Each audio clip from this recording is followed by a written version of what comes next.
All right. Ooh, I hit the camera.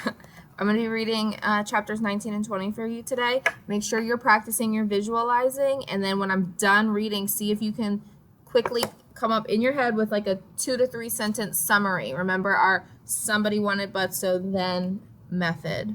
Okay? So let's see. Here we go.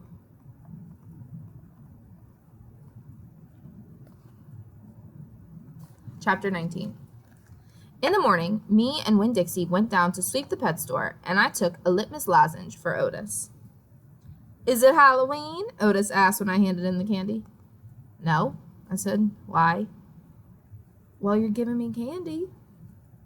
"It's just a gift," I told him, "for today." "Oh," said Otis. He unwrapped the litmus lozenge and put it in his mouth, and after a minute, the tears started rolling down his face. "Thank you," he said. "Do you like it?" I asked him. He nodded his head. "It tastes good, but it also tastes a little bit like being in jail." "Gertrude!" Gertrude squawked. She picked up the litmus lozenge wrapper in her beak and then dropped it and looked at the ground. "Gertrude!" she screamed again. "You can't have any," I told her. "It's not for birds." Then, real quick, before I lost my nerve, I said, "Otis, what were you in jail for? Are you a murderer?" "No, ma'am," he said. "Are you a burglar?" "No, ma'am," Otis said again. He sucked on his candy and stared down at his pointy-toed boots. "You don't have to tell me," I said. "I was just wondering." "I ain't a dangerous man," Otis said, "if that's what you're thinking. I'm lonely, but I ain't dangerous." "Okay," I said, and I went into the back room to get my broom, and when I came out, Otis was standing right where I left him, still staring down at his feet. "It was on account of the music," he said. "What was?" I asked. "Why I went to jail. It was on account of the music." "What happened?" "I wouldn't stop playing my guitar. Used to be I played it on the street, and sometimes people would give me money. I didn't do it for the money. I did it because music is better if someone is listening to it. Anyway, the police came, and they told me to stop it. And they said how I was breaking the law, and the whole time they were talking to me, I went right on playing my music. And that made them mad. They tried to put handcuffs on me," he sighed. "I didn't like that. I wouldn't have been able to play my guitar with them things on." "And then what happened?" I asked him. "I hit them," he whispered. "You hit the police?" "Uh-huh. One of them. I knocked him out. Then I went to jail. And they locked me up and they wouldn't let me have my guitar. And when they finally let me out, they made me promise I would never play my guitar on the street again." He looked up at me real quick and then back down at his boots. "And I don't. I only play it in here for the animals. Gertrude, the human Gertrude, she owns the shop. And she gave me this job when she read about me in the paper. And she said it's all right for me to play music to the animals." "You play your music for me and Winn Dixie and Sweetie Pie," I said. "Yeah," he agreed. "But you ain't on the street." "Thank you for telling me about this, Otis," I said. "It's all right," he said. "I don't mind." Sweetie Pie came in, and I gave her a litmus lozenge, and she spit it right out. She said that it tasted bad. Sorry, guys, they're doing stuff outside of my room. Hopefully it's not too loud. She said that it tasted like not having a dog. I swept the floor real slow that day. I wanted to keep Otis company. I didn't want him to be lonely. Sometimes it seemed like everybody in the world was lonely. I thought about my mama. Thinking about her was the same as the hole you keep on the feeling with your tongue after you lose a tooth. Time after time, my mind kept going back to that empty spot, the spot where I felt like she should be. All right, chapter 20. When I told Gloria Dump about Otis and how he got arrested, she laughed so hard she had to grab a hold of her false teeth so they wouldn't fall right out of her mouth. "Hoo-hoo! Hey, she said when she was finally done laughing. That is some dangerous criminal. He's a lonely man, I told her. He just wants to play his music for somebody. Gloria wiped her eyes with the hem of her dress. I know it, sugar, she said, but sometimes things are so sad that they get to be funny. You know what else? I said, still thinking about sad things. That girl I told you about, the pinched-faced one, Amanda, well, her brother drowned last year.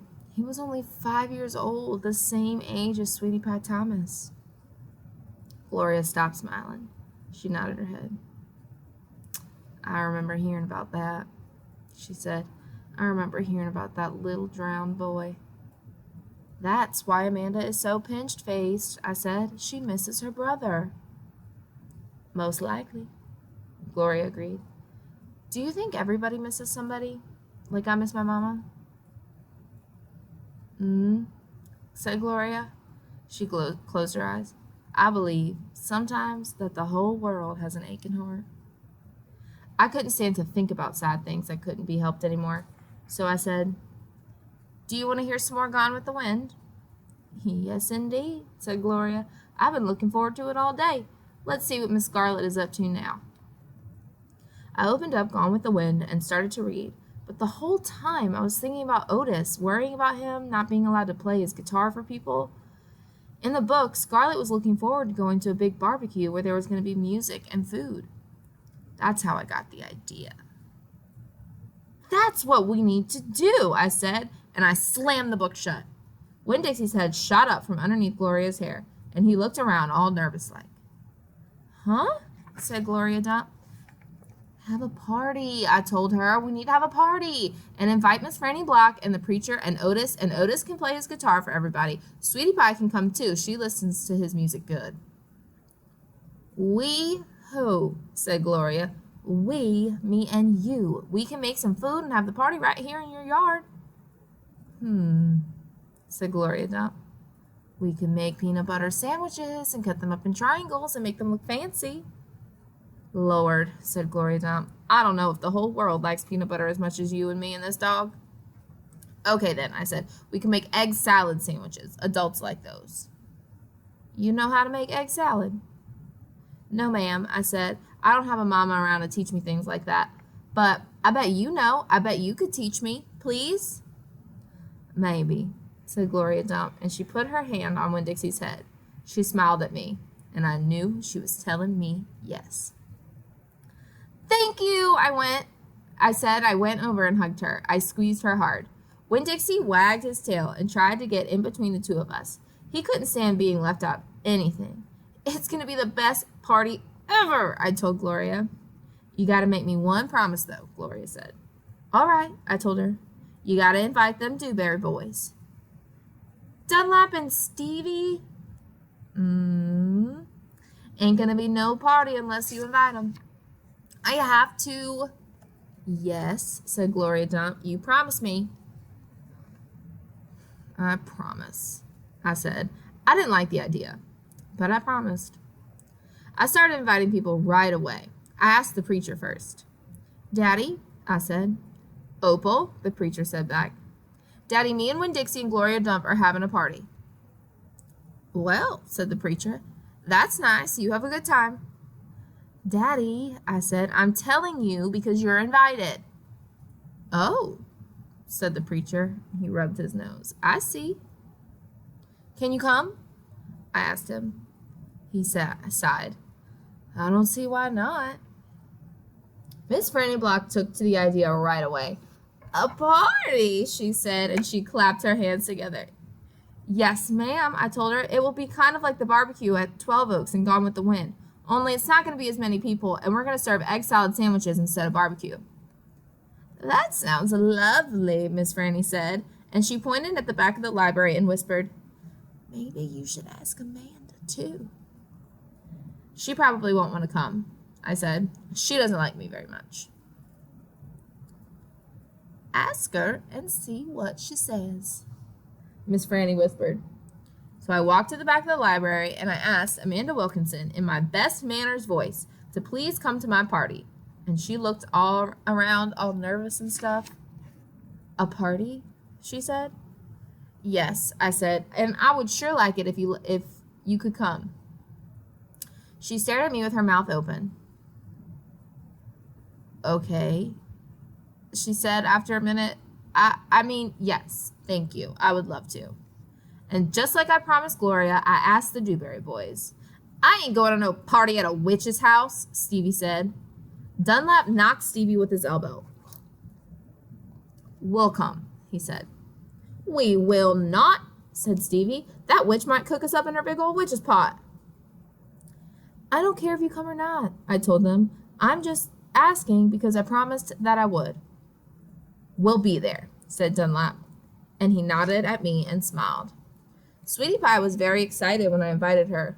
What's the theme? I asked. Well, there isn't one, I said. Sorry, what's the theme? She asked. Well, there isn't one, I said. You gotta think of a theme, she told me. She stuck her knuckle in her mouth and then pulled it back out. It ain't a party without a theme.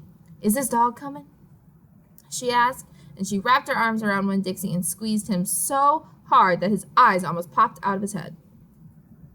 Yes, I told her. Good, she said. You can make that the theme. It could be a dog party. I'll think about it, I told her. And the last person I asked was Otis. I told him all about the party and that he was invited, and he said, no, thank you. Why not? I asked. I don't like parties, said Otis. Please, I begged. It won't be a party unless you come. I'll give you a whole free week of sweeping and arranging and dusting if you come to the party. That's what I'll do. A whole week free? Otis said, looking up at me.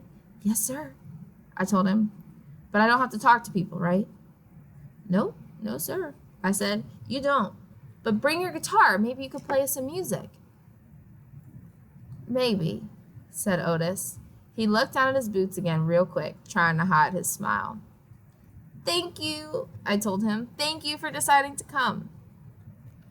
And that's the end of chapter 20. You'll get the next two tomorrow.